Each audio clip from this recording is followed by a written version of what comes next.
ராமானுஜதயா பாத்திரம் ஞான வைராக்கிய பூஷணம் ஸ்ரீமத் வெங்கடநாதாரியம் வந்தே வேதாந்த தேசிகம் லக்ஷ்மீநாத சமாரம்பாம் நாதயாமுனமத்யமாம் அஸ்மத் ஆச்சாரிய பர்யந்தாம் வந்தே குரு பரம்பராம் யோ நித்யமச்சித பதாம்பத ருக்ம ருக்ம வியாமோதஸ்தராணி திருநாய மேனே அஸ்வத் குரோர் பகவதௌஸ்ய தயைக சிந்தோஹோ ராமானுஜஸ்ய சரணௌ பிரபத்யே மாதா பிதா யுவதயஸ்தனயா விபூதிஹி சர்வம் யதேவ நியமனேன மதன்பயானாம் ஆத்யஸ்லலே குலபதேர்வகுலாபிராமம் ஸ்ரீமத் ததங்கிரி யுகலம் பிரணமாமி மூர்த்தனா பூதம் சகஸ்ர மகாத்வயப்பட்டநாத ஸ்ரீ பக்தி சேர குலசேகர யோகிவானாம் பக்திரான் திருணேனு பரகால எதீந்திர மிஸ்ராம் ஸ்ரீமத் பராங்குச முனிம் பிரணதோஸ்மி நித்வம் குருமுகமனதீஸ்த்யத்த பிராணவேதான் அசேஷாம் நரபதி பரிக்ளிப்தம் சுல்கம் ஆது காமஹா ஸ்வசர அமர வந்தியம் ரங்கநாதஸ்ய சேத்தே த்விஜகுலதிலகம் தம் விஷ்ணு சித்தம் நமாமி.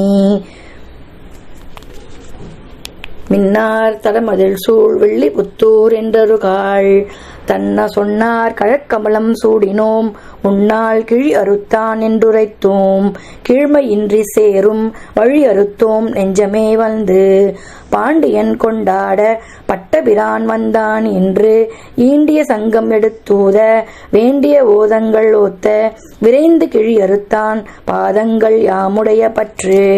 ஆழ்வார் எம்பெருமான் ஆச்சாரியன் தேசிகன் திருவடிகளே சரணம். மேலாதுங்கஸ்தன கிரிதடி சுப்தம் உட்போத்ய கிருஷ்ணம் பாராத்யம் ஸ்வம் ஸ்ருதி சகசிரத் சித்தம் அத்யயா பயந்திகி ஸ்ரோஷ்டித்யாயாம் சிரஜி நிகிலதம் யாபலாத் கிருத்ய புங்கதே கோதாஸ்யை நமஹிதம் பூய ஏவஸ்து பூயஹ. அன்னவயல் புதுவை ஆண்டாள் அரங்கற்கு பண்ணு திருப்பாவை பல்பதியம் இன்னிசையால் பாடிக் கொடுத்தாள் நற்பாமாலை பூமாலை சூடிக் கொடுத்தாலை சொல்லு சூடிக் கொடுத்த சுடர்கொடியே தொல்பாவை பாடி அருளவல்ல பல்வளையாய் நாடினி வேங்கடவர்க்கு என்ன விதி என்ற இம்மாற்றம் நான் கடவா வண்ணமே நல்கு. வணக்கம் நேயர்களே, 7வது பாசுரத்துக்கான விளக்கத்தை நம்ம பார்ப்போம்.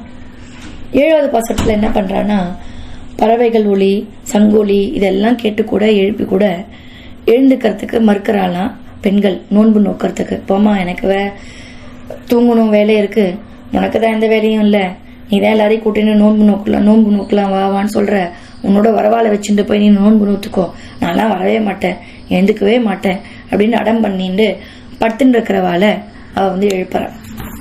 எப்படி எழுப்புறானா, கீசு கீசு என்று எங்கும் ஆணை சாத்தன் கலந்து பேச்சின பேசறவம் கேட்டில்லையோ பேய் பெண்ணே, காசும் பிறப்பும் கலகலப்ப கைபெயர்த்து வாசனரும் குழல் ஆட்சியர் மத்தினால் ஓசைப்படுத்த தைரரவம் கேட்டில்லையோ, நாயக பெண் பிள்ளாய் நாராயணன் மூர்த்தி கேசவனை பாடவும் நீ கேட்டே கிடத்தியோ, தேசமுடையாய் திறந்தேலோ ரெம்பாவாய் அப்படின்னு சொல்ற. கீசு கீசென்று எங்கும் ஆணை சாத்தன். ஆணை சாத்தன் அப்படின்னா என்னன்னா, ஒரு விதமான பறவையோட பெயர். அந்த பறவையோட பெயர் ஆணை சாத்தன். அந்த பறவை எப்படி இருக்கும் அப்படின்னு சொல்லி பார்த்தா, அதோட குரல் ரொம்ப கம்பீரமா இருக்குமா. அந்த குரல் ரொம்ப கம்பீரமா இருக்கும். அந்த பறவை கத்தினாலே அவ்வளோ ஒசரமா கத்துமா. அந்த ஒலி அவ்வளோ கம்பீரமா ரொம்ப தூரம் வரைக்கும் போய் கேட்குமா.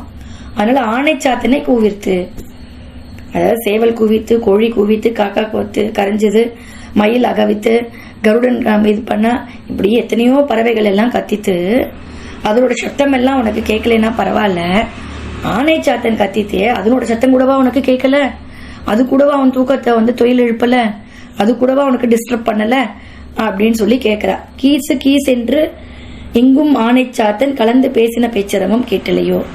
அதுக்கப்புறமா என்ன சொல்ற, கீசு கிச்சு கிச்சு கிச்சு கிச்சு கிச்சு இந்த கிளி குயில் குருவி இதெல்லாம் கிச்சு கிச்சு கிச்சு கிச்சு கிச்சு கிச்சு கிச்சுன்னு கத்தின்னு ஒன்று பேசிகிட்டே இருக்கேன் வள வள வள வளன்னு அந்த சவுண்டு உனக்கு டிஸ்டர்ப் பண்ணலையான்னு கேட்குறா.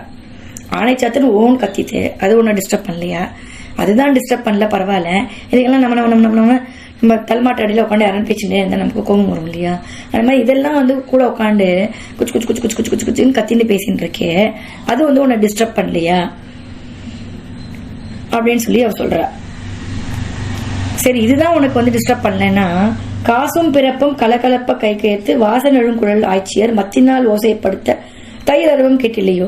அதான் போயிட்டு போறது. வாசல்ல எல்லாரும் தயிர் கடையிறாளே மத்தில வச்சுட்டு அவளோட வளையல் ஓசை, காது குண்டலங்கள் போட்டுன்னு இருக்காளே, அந்த டோலாக்கு ஜிம்கி போட்டுன்னு இருக்காளே, அதெல்லாம் அடைச்சிட்டு ஓசைப்படுத்துறது, காதுல அந்த காதோட குழல கபலத்தோட ஓசை, கையில வளையலோட ஓசை, தயிர் கடையிறாளே அந்த மத்து அந்த கயிறு அதனோட ஓசை, காலில் கொலுசு மாட்டின்னு இருக்காளே அந்த கொலுசோட ஓசை, அந்த பானையோட ஓசை, இதெல்லாம் கூடவா உனக்கு வந்து டிஸ்டர்பன்ஸ் பண்ணல?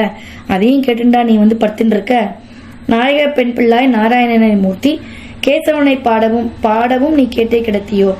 நாங்கெல்லாம் கேசவனை பாடிட்டு ரோட்ல பஜனை பண்ணிட்டு வருமே, எங்களோட சத்தம் கூடவா உனக்கு கேட்கல? இது கூடவா உனக்கு டிஸ்டர்ப் பண்ணல? இப்படி எல்லாம் இவ்வளோ டிஸ்டர்பன்ஸ் இருந்து கூடவா நீ தூங்குற? தூங்காத, நேசமாய் உடையாய் திறந்தேறணும். ரொம்ப அழகா அன்பா இருக்கிறவளே, என்னோட தோழியே, அழகா வந்து சமத்தா வந்து கதவை திறந்துடு, எழுந்து வா, குளிக்கிறதுக்கு வா அப்படின்னு சொல்லி கூப்பிடுறா. கீச்சு கீச்சு என்று எங்கும் வலியன் பறவைகள் ஒன்றோடு ஒன்று பேசிக்கொள்ளும் ஆவாரம் கேட்கவில்லையா? அந்த ஓசை கேட்கவில்லையா? மதிக்கெட்ட பெண்ணே, பேய் பெண்ணே அப்படின்னா என்ன அர்த்தம்னா மதிக்கெட்ட பெண்ணே அப்படின்னு அர்த்தம்.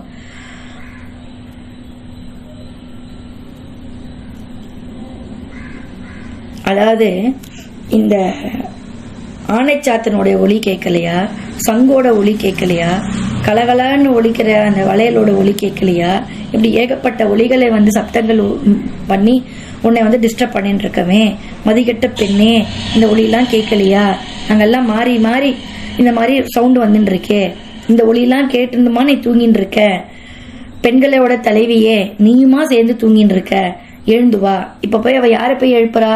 இந்த பெண்களோட தலைவி. அதாவது இந்த ஆயர்பாடியில யாரு ஒவ்வொருத்தரும் ஒரு டீம் லீடர் இருப்பா. இந்த தெருவுல இருந்து நீ பொறுப்புமா, நீ போய் ஆக்ஷன் வாமா, அந்த தெருவுல நீ பொறுப்புமா, நீ போய் ஆக்ஷன் வாமான்னு ஒரு டீம் லீடரா அமைச்சிருக்கான்றது தெரியறதா? ஏன்னா பெண்களோட தலைவி ஏன்ட்டா. அப்போ அந்த டீம் லீடரை போய் அவ கூப்பிடுறா. இப்போ யாரை போய் கூப்பிடுறா? யாராத்துல போய் கூப்பிடுறா? அந்த டீம் லீடரா இருக்காளே அவளே எழுந்து வரலையாம். பெண்ணோட தலைவியே, இவ்வளோ இதையும் கேட்டு நீயே தூங்கின்னு இருக்கியே, டீம் லீடர் நீயே வரலன்னா நீ எங்க போய் மத்தவாள் ஆக்ஷன் வர போற? இப்போ அவ யாரை போய் எழுப்புறான்னு தெரிஞ்சு விட்டா, அவ போய் எழுப்புற தோழி யாருன்னா அந்த பகுதிக்கான அதற்கான இன்சார்ஜா பொறுப்புல இருக்கக்கூடிய அந்த டீம் லீடர். அவளை போய் அவ எழுப்புறா. அவளை எப்படி எழுப்புறா? இவ்வளோ டிஸ்டர்பன்ஸ் கொடுத்தும் நீ தூங்கின்னு இருக்கியே, இத்தனை தெரிஞ்சு தூங்கின்னு இருக்கியே அப்படின்னா பேய் பெண்ணே, நான் மதிக்கெட்ட பெண்ணே. மதினா என்ன? உனக்கு என்ன அறிவில்லாம போயிடுதா? 6ஆம் அறிவை நீ செயல்படுத்தவில்லையா? நீ தெளிய சிந்தனை உடையவளாச்சே, உன்னுடைய சிந்தனை எங்கே போயிற்று? உன் சிந்தனை உறங்கிக் கொண்டிருக்கின்றது. உன்னுடைய 6ஆம் அறிவாகக்கூடிய மனிதன் அப்படின்னு உணரக்கூடிய அந்த 6ஆம் அறிவை நீ தூங்க வச்சிட்டியா? அதான் மதிக்கெட்ட பெண்ணே. 6ஆம் அறிவை நீ வந்து தூங்க வச்சிட்டேன்னா உனக்கு எப்படி இந்த ஓசைகள் எல்லாம் கேட்கும்? இந்த டிஸ்டர்பன்ஸ் எல்லாம் உனக்கு எப்படி தெரியும்? அதனாலதான் நீ தூங்கின்னு இருக்க. எழுந்து வா, எழுந்து வா தலைவியே, பெண்களோட தலைவியே. கேசியை வதம் செய்த நாராயணனை கண்ணனை நாங்கள் பாட பாட கேட்டுக்கொண்டே உறங்கின்றிருப்பியா? பிரகாசமானவளே, கதவை திற அப்படின்னு இந்த 7வது பாசுரத்துல அந்த ஆயர்பாடியோடைய பெண்களுடைய தலைவியை போய் அவ வந்து எழுப்புறா. இந்த மாதிரி சொல்லி எழுப்புறா. இதையும் நம்ம அறிஞ்சுக்கலாம். ஸ்ரீவில்லிபுத்தூர்ல வடபத்திர சாயி, அப்புறம் ஆண்டாள், இந்த கோயில்களுக்கு நடுவில் ஒரு நந்தவனம் இருக்கு. இங்க ஆண்டாள் அவதார ஸ்தலமாக அது வந்து போற்றப்படுகிறது. இந்த நந்தவனத்துல பெரியாழ்வார் வந்து ஆண்டாளை வந்து குழந்தையாக கண்டெடுத்தார். துளசி செடிகளுக்கு நடுவிலே கண்டெடுத்தார். இங்கே துளசி மாடத்துடன் ஆண்டாளுக்கு ஒரு தனி சன்னதியும் உள்ளது. ஒவ்வொரு மாதமும் ஆண்டாளின் திருநட்சத்திரமான பூரத்தன்று அங்கே ஆண்டாள் எழுந்தருளாக ஐதீகம் இருக்கின்றது. ஆனைச்சாத்தன் அப்படின்னா வலியன் பறவை அப்படின்னு அர்த்தம். பறவையோட பேர் வந்து வலியன் பறவை. அரவம் அப்படின்னா ஓசை அப்படின்னு அர்த்தம். 7வது பாசுரத்தை நம்ம வந்து பார்த்துட்டோம். 8வது பாசுரத்தில் கண்ணனிடத்தில் நம்ம விரும்புவதை வந்து எப்படி கேட்கணும் அப்படின்னு வந்து சொல்லி கொடுக்க போறார். அதை நம்ம வந்து 8வது பாசுரத்தில் வந்து பார்க்கலாம். தொடர்ந்து பயணம் செய்து கொண்டிருக்கிற உங்கள் அனைவருக்கும் நன்றி. தொடர்ந்து ஆதரவு தெரிவிச்சுட்டு இருக்கிறவங்க அனைவருக்கும் நன்றி. தொடர்ந்து கேட்டு ஷேர் பண்ணி சப்ஸ்கிரைப் பண்ணி ஃபீட்பேக் கொடுத்து எங்களோட பயணம் செய்யுங்கள்.